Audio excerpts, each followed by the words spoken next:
Nós estamos hoje aqui em mais um Papo Fácil, uma super satisfação voltar a conversar com a ANEEL. Hoje eu vou falar com o Guilherme Uzeda, ele é gerente de soluções e inovações da ANEEL.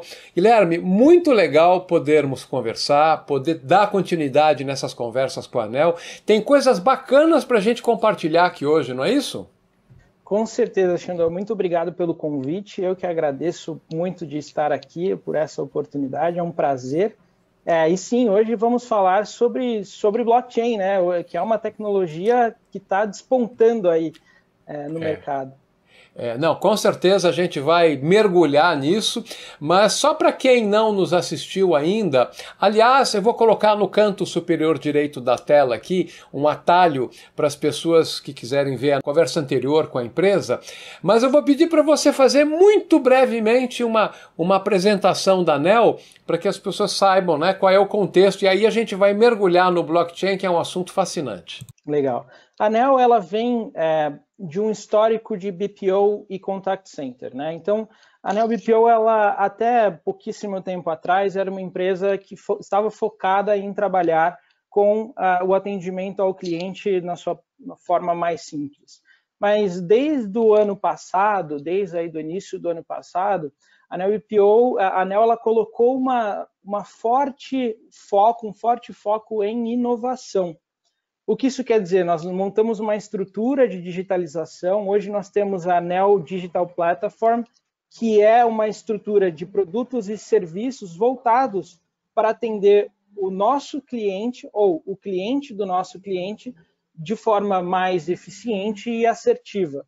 Então, hoje a tecnologia ela é uma parte tão importante quanto todo o restante, né? O Contact Center, o BPO, o back-office, etc. Não, fantástico. Foi a primeira conversa que eu tive foi um pouco nessa direção, mas agora, com a ampliação das necessidades das empresas, necessidade de digitalização, inovação, novos processos, o blockchain é algo que vem aí de mais de 10 anos, né? No começo parecia algo muito específico e tal. Então, assim, comenta um pouco sobre a natureza do blockchain e como que esses tipos de projeto podem ajudar a trazer inovação para as empresas. Legal. O blockchain, como você falou aí, mais de 10 anos, né? Foi criado em 2008, tá? Para ser o sistema ali, base de um novo sistema de finanças, que são as finanças descentralizadas, que surgiu aí com o Bitcoin, né? E o blockchain ele tem algumas características. A gente pode pensar como um banco de dados. Hoje a gente tem diversos bancos de dados. Então, ele é um banco de dados de transações, de registro de transações. E uma das principais características é a imutabilidade desses dados dentro daquela rede. Por ele ser uma rede, né, um banco de dados em rede totalmente descentralizado, a informação, para ela ser mudada, ela precisa ser mudada no computador de todos que fazem parte daquela rede, o que se torna impossível a alteração daquela informação, né? Então, essa é uma das características. Então, hoje a gente vê cada vez mais aplicações que têm transações que precisam garantir essa imutabilidade utilizando o blockchain como a sua tecnologia core, ali, a sua tecnologia base de desenvolvimento. Você comentou sobre Bitcoin, né? O Bitcoin foi a primeira de tantas outras criptomoedas que surgiram no mundo, né? Mas pelo que eu me lembro, ela foi a que começou já a utilizar essa tecnologia exatamente para garantir integridade, autenticidade das transações e tal. Então foi uma primeira aplicação. Mas o uso do blockchain hoje vai bastante além de criptomoedas, que já é algo muito importante. Então comenta um pouco os campos de atuação, as possibilidades que as empresas têm de uso do blockchain. Aí as possibilidades são inúmeras, né? E principalmente na maturidade que a gente está chegando no blockchain. Então hoje a gente tem finanças descentralizadas, que a gente citou, na área de seguros, na área de supply chain. Eu posso ter ali, por exemplo, uma plantação, né? Eu tenho um produto, uma cerveja. Eu sei de onde veio aquela cerveja, com que ela foi plantada, qual fertilizante, se é transgênico, se não é. Na área de saúde, agora a gente está vivendo essa pandemia com vacinas. Eu poderia ter toda a informação daquela vacina, daquela ampola, daquela vacina dentro do blockchain e rastreada quem tomou, quem produziu e etc. Se eu tiver algum problema, se eu precisar resgatar essa informação de alguma forma, isso está registrado com a garantia de que vai ser, que a informação ali ela é perene, ela é imutável e eu posso confiar naquela informação dentro do blockchain. Você há pouco falou duas coisas que me fizeram pensar e juntar as informações aqui na minha cabeça. Você falou em um banco de dados e falou acumulativo. E agora ficou muito claro para mim, eu confesso que eu subi um degrau da minha compreensão do blockchain com essa conversa com você, porque na medida que você vai acumulando, né? Então você vai guardando toda a história, você vai armazenando e é imutável, porque se você mudar alguma coisa, quebra a cadeia de autenticidade. Enfim, eu acho que é isso que torna tão interessante essa tecnologia e ser altamente distribuída, né?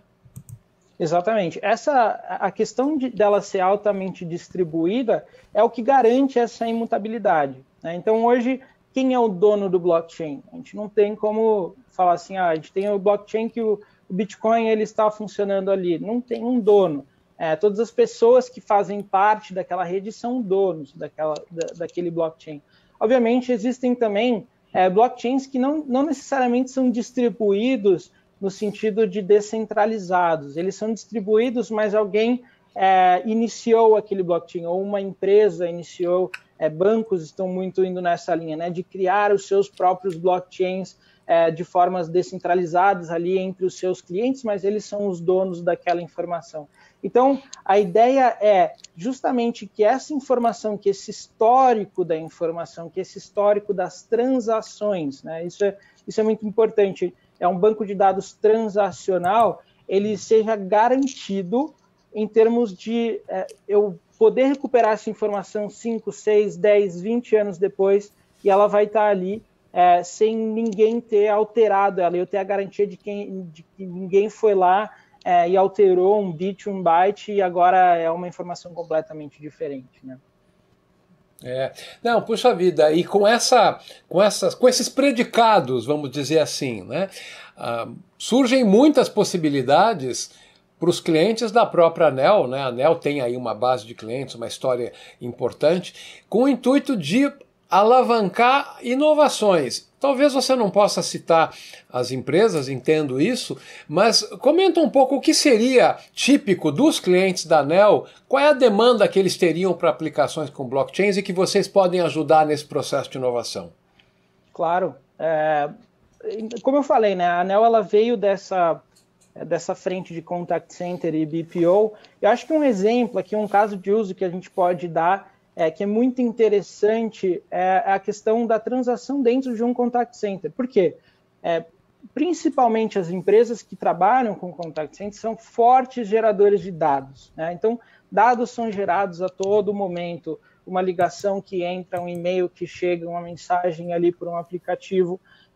São dados que solicitam ou uma informação ou alteração. Então, por exemplo, Xandó, você tem aí a sua operadora de telefonia móvel, você quer fazer uma alteração no seu plano de telefonia móvel, você liga ou entra em contato por mensagem, essa alteração, essa solicitação, ela poderia estar registrada no blockchain.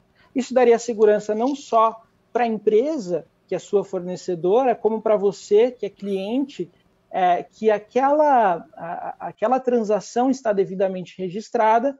Isso vira um contrato entre as duas partes, né? Você poderia ir lá e olhar e falar, não, está aqui no blockchain, etc., e a empresa também teria o acesso, não, está aqui. Então, esse tipo de segurança ele pode ser feito. Outra coisa que principalmente as empresas de back-office fazem, que trabalham com back-office, que é a formalização de contratos, né?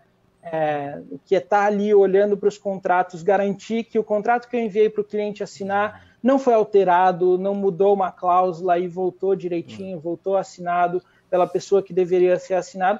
Isso é um problema de segurança.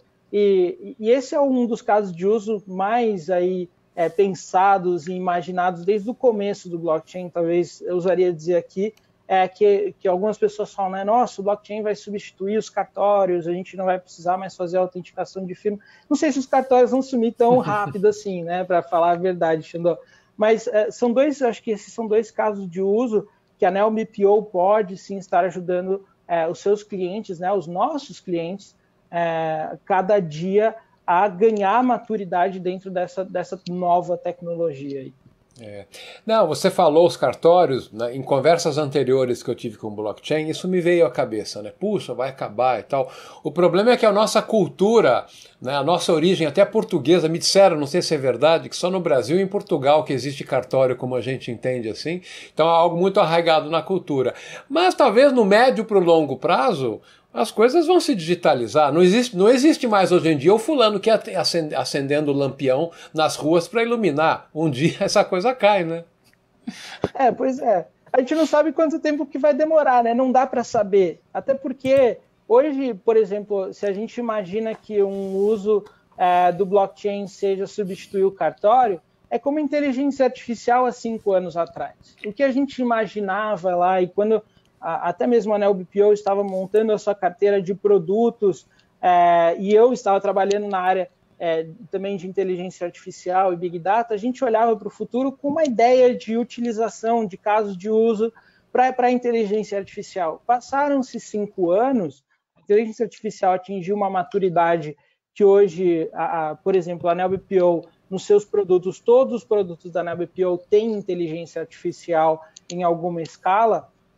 A gente não imaginava que chegaria nesses casos de uso que a gente tem hoje, com a iGree, com alguns produtos, né, com a Ascend, com o supervisor digital e assim por diante dentro da Neo BPO. E hoje inteligência artificial levando a gente para o espaço.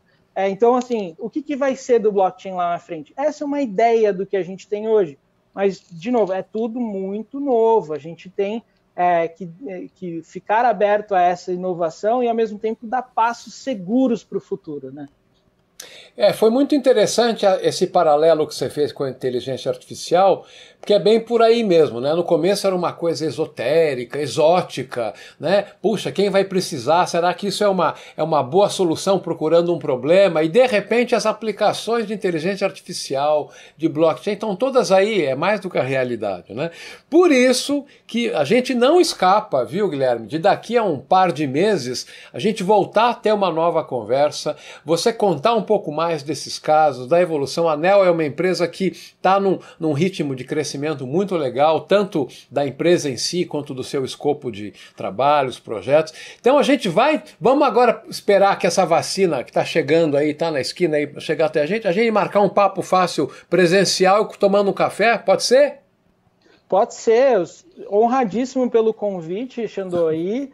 Assim que a vacina entrar aqui no braço, se a gente puder, né, já sair, liberar e ventilar um pouco, pode contar comigo, tá?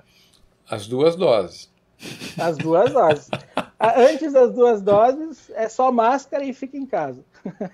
E vou conferir no blockchain a origem da vacina. Por favor, Xandão. Tá, joia. Guilherme, super obrigado. Realmente, como eu falei, consegui elevar um degrau aqui no meu conhecimento do assunto. Muito importante conversar com a Neo, conversar com você, e a gente já está com essa nossa próxima conversa marcada. Muito obrigado. Esse foi mais um Papo Fácil aqui com Guilherme Uzeda, gerente de soluções e inovações da Neo. Permaneça bem, seguro, e até essa nossa próxima conversa, Guilherme. Até lá.